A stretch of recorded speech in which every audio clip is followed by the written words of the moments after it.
Hi everyone. Today I will present some work about the generation of fake ocean observation using GANS, which stands for Generative Adversarial Models. The reason why we would want to be able to get new and in fact fake observations is that it is quite difficult to acquire annotated samples and build data sets for machine learning. Here you can see a few examples from the 10GOP data set. It is a data set of almost 40,000 SAR images depicting meteorological phenomena such as atmospheric front that we can see here. There are also wind sails here. And there is also oceanic processes such as the biological slicks, the icebergs, or the oceanic fronts. But even if we have 40,000 images, for the oceanic front class in particular, we have only around 1,000 samples, and it's quite difficult to acquire more than that. We could afford to use a data augmentation, for example, rotations and symmetry, but it's not always possible because we could lose the sensor geometry, meaning that, for example, the sensor heading is vertical, so the satellite is going downward, and if you want to study, for example, the wind speed, the appearance of the wind speed will change depending on the direction relatively to the satellite heading. So in that sense, using rotations or symmetry is not always possible. So I will now describe the general architecture of a GAN. So the first, to generate new images, the first step is to build a generator. In fact, what we want is to get a random image from some kind of ocean SAR image manifold. And this image will be obtained from a vector that we draw randomly and that enter the generator. So the vector that enter the generator is called the latent encoding. And in the architecture that we have here, it's also the space from which we draw our samples. However, usually we prefer to split them in two by putting a secondary network. Here it's M, which stands for the mapper. And this secondary network aims to translate the random vector into the latent space. It's basically because of some constraint it would impose on the latent space if we do not divide the random vector that we draw on the latent space.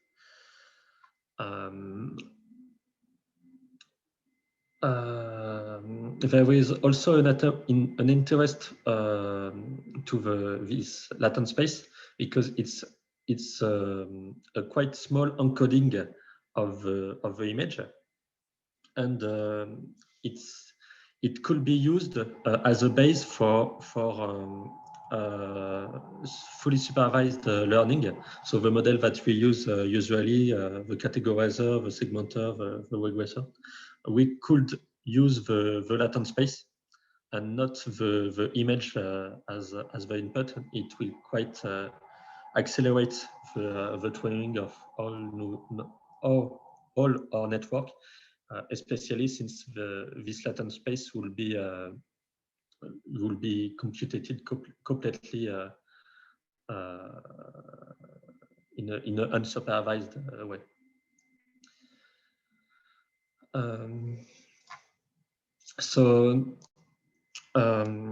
The question is how to train this generator, and ideally we would like to compute a loss of let's call this realisticness, on which we could do a gradient descent and train the network this way. However, we do not have this kind of loss function. So the idea behind the GAN is to use a discriminator, which is another model to compute this realisticness. So to train all this networks, so the mapper, the generator, and the discriminator, we will first freeze the mapper and the generator. So first, we do not change the weights of the generator, and we will train the discriminator by using both real element from the dataset, but also fake sample outputted by the generator. And this way, the discriminator will be trained as a binary classifier between these two kind of data. So that's the first step.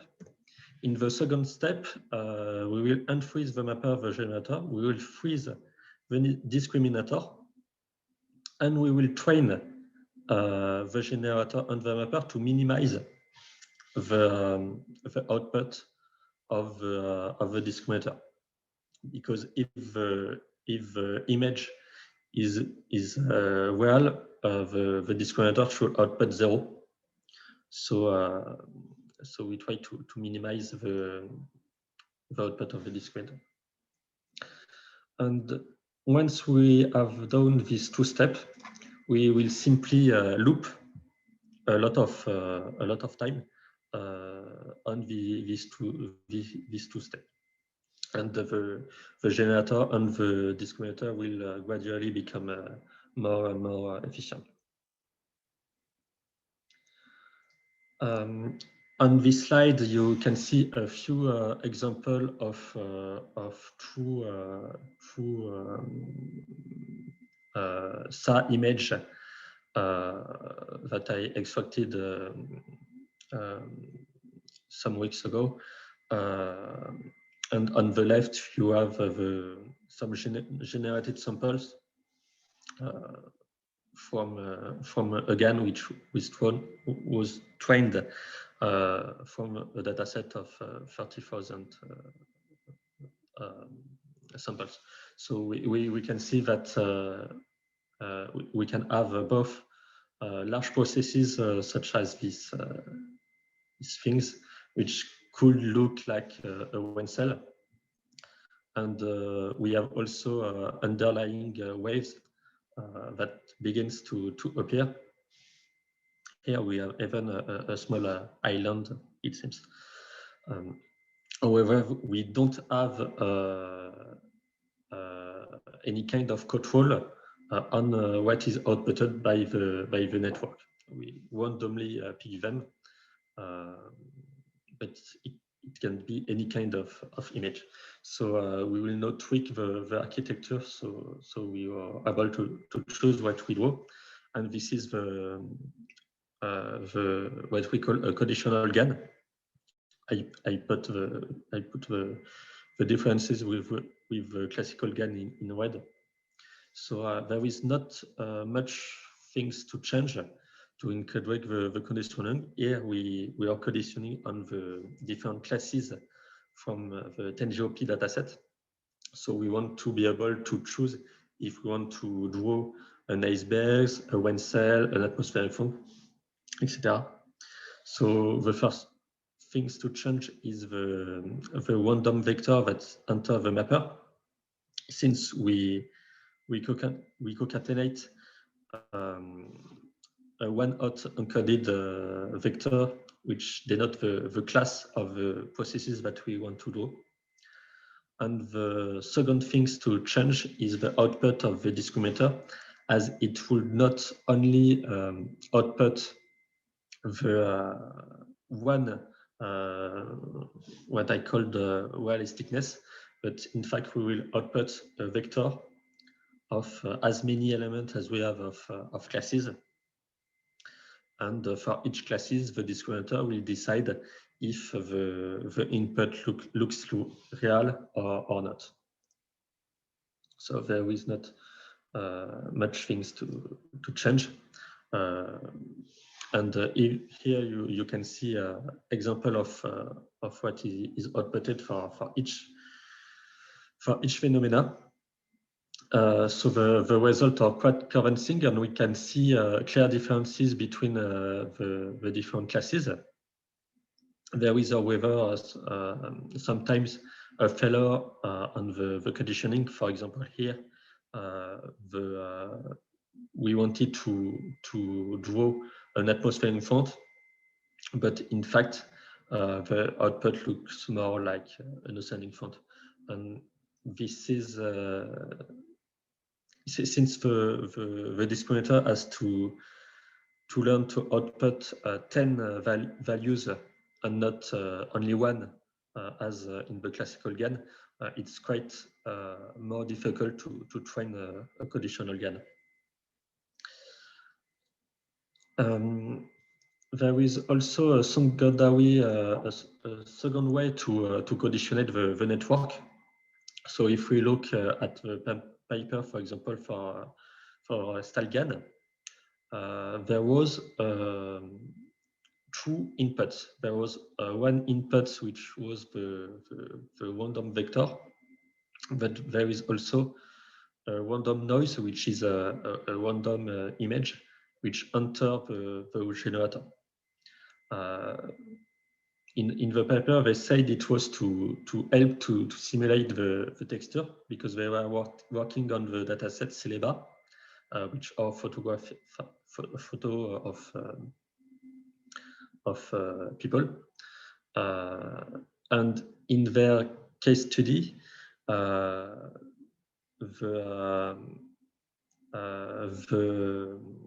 very high frequencies. So for example, the detail of the air were not relevant in the semantic of the image. So they put a noise to generate them, and it was not done with by the latent space. So you can see here on this video what happened with this GAN when we change the noise. Since the latent vector is always the same, the overall image does not change. However, with the noise, we can see the details of the background or the air that vary between each frame.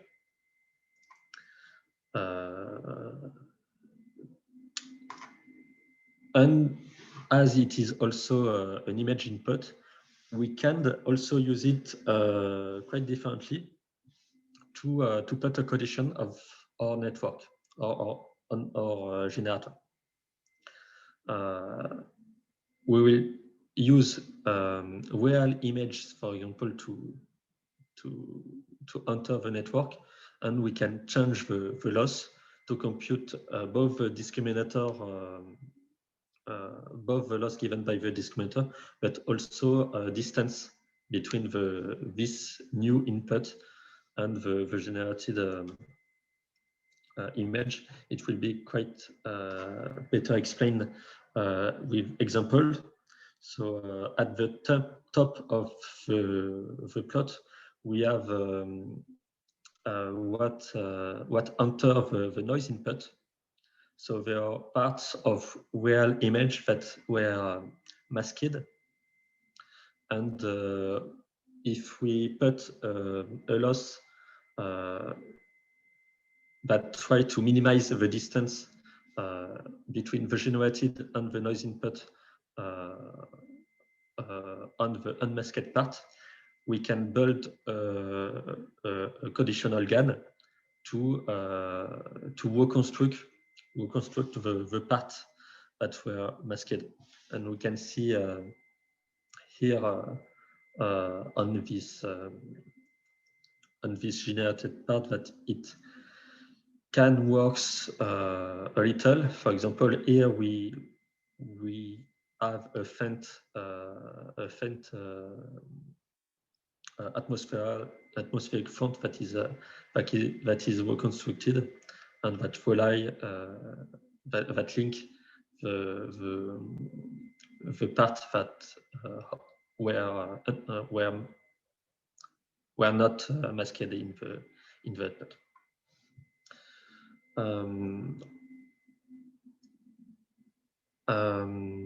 Well, this application of reconstruction is quite experimental, so I will go back to the class conditioning from earlier, and I will now zoom in, and we can see that if we zoom in the generated picture, there are some clearly unnatural patterns. So this kind of zigzagging, blurry lines that appear at a very high frequencies. And here we have the main difficulty between what was done, for example, on the Celeba dataset, so the photography, and what is done on SciImages.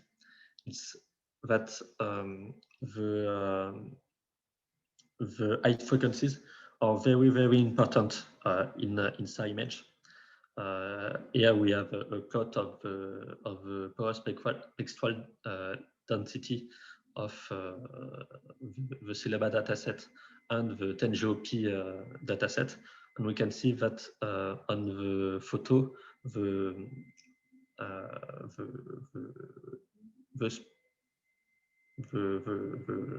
energy is concentrated on the low frequencies and decrease as the frequency rise. However, on SciImages, it's the contrary. It's the high frequency that have the most energy.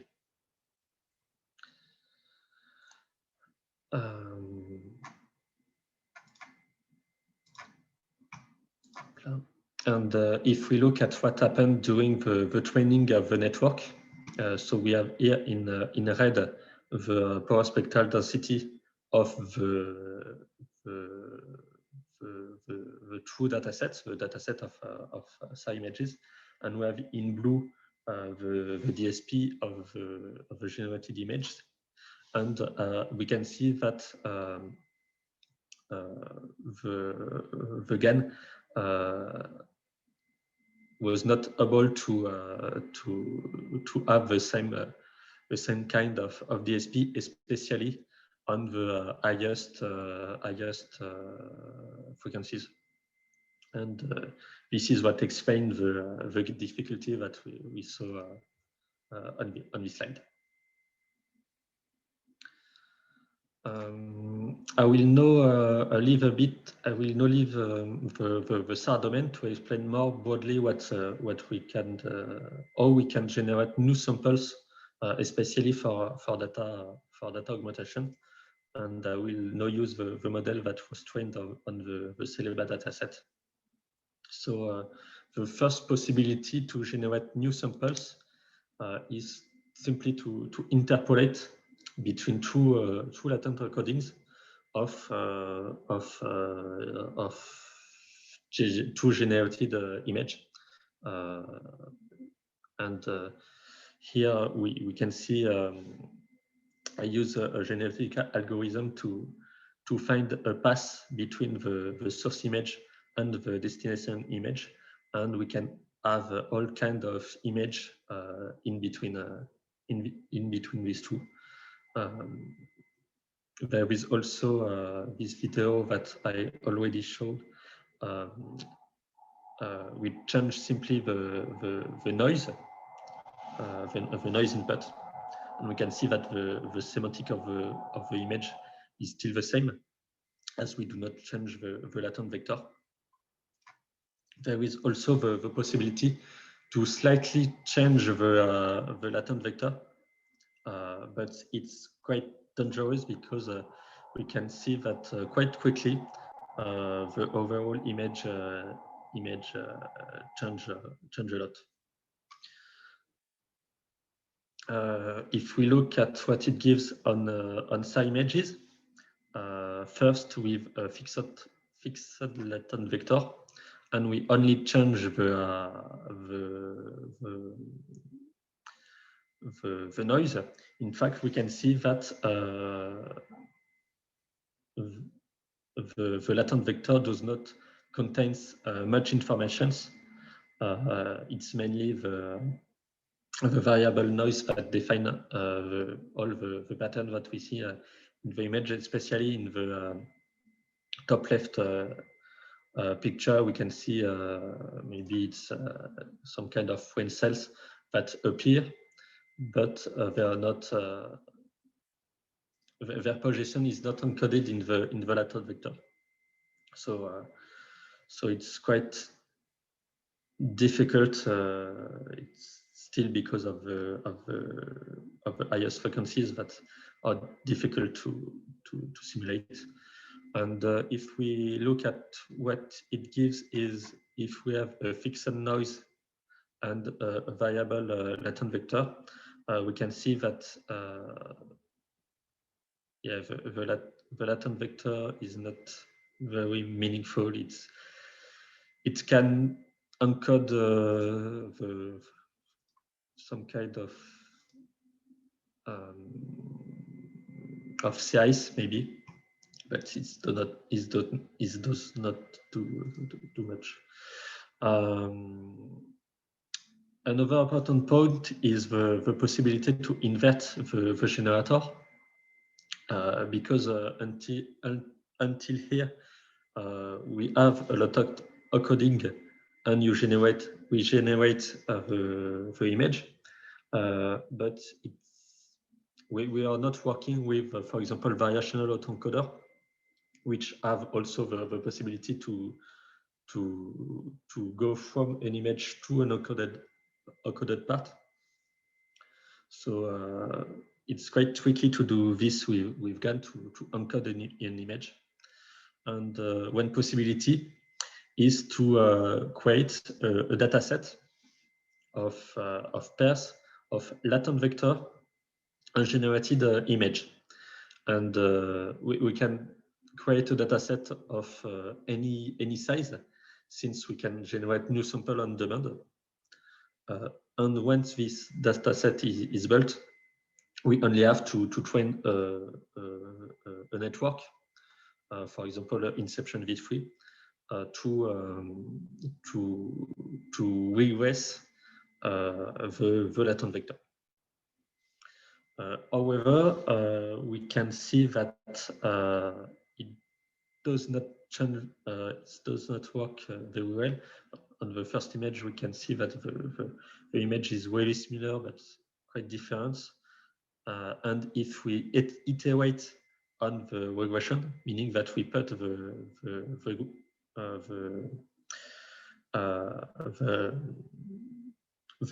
rebuild reconstructed image in the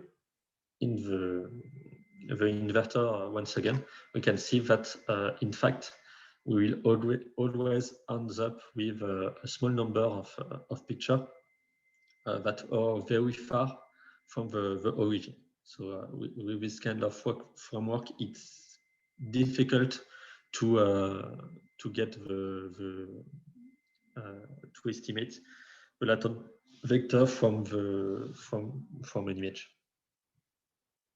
If we plot the trajectory of these iterated regressions using the TSNE method. So here on this plot, we have the original vectors, the latent vectors as red dots, and the trajectory of each of the iterated regressions. So we have an image. We use the inverter to get the latent vector. Then we generate an image. So we generate the image corresponding to this prediction, and we once again make the regressions. And we have this kind of trajectory, which are the gray lines, which become darker as the regression ways. And we can see that initially the red dots are quite are at different points in the latent space. But if we do the regression a large number of times, we will always end with the same image at all these kinds of attractor fields. It should also be noted that even if we have slightly different latent vector, we could end with different images because of this chaotic area.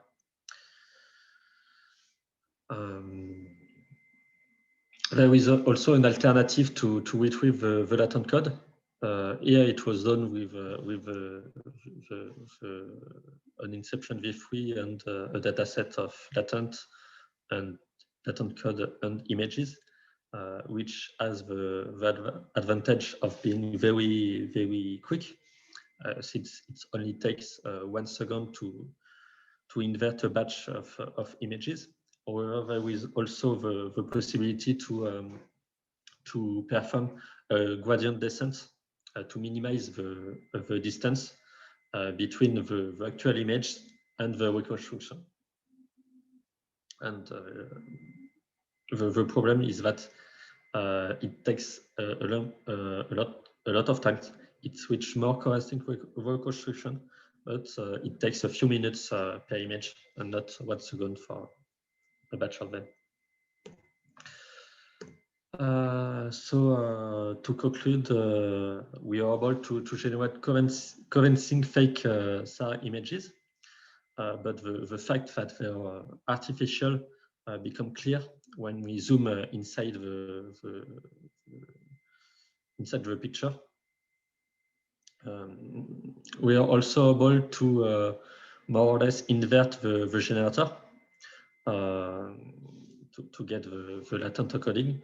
However, it ever does not give really satisfying results by using the Inception v3 inverter, or it takes too much time with the gradient descent methodology.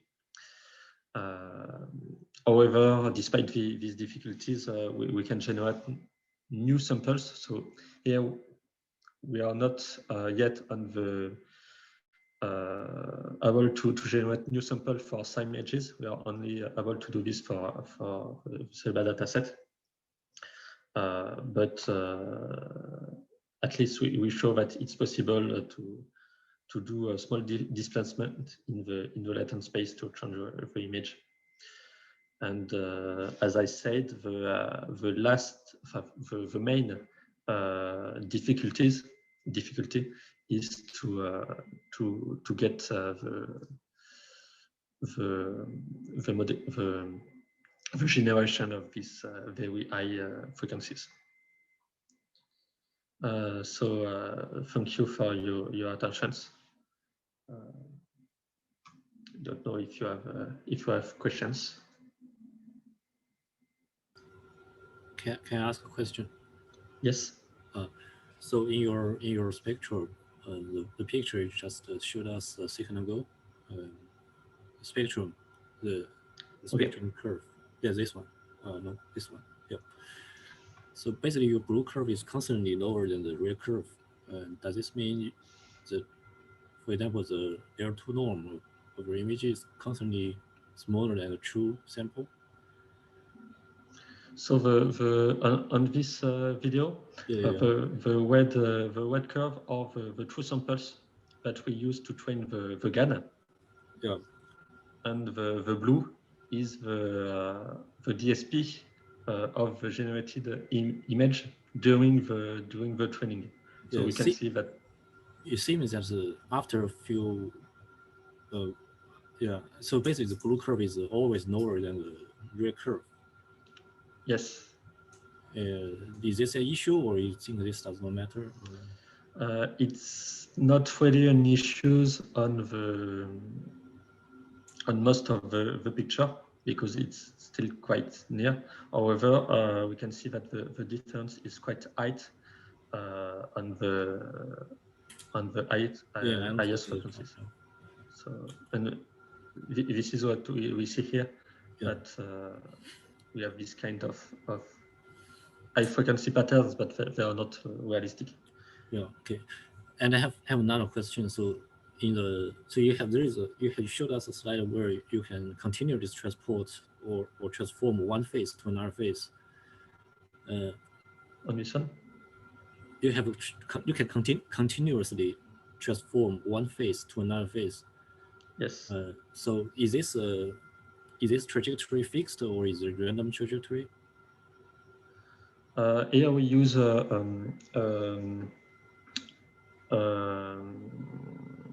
genetic algorithm. There is a way to just do an interpolation between the true latent vector. However, it can lead to some artifacts in the image. So I just run a genetic algorithm which has to minimize the perceptual loss, so the distance between the encoding of the VGG model. So I both minimize the perceptual loss between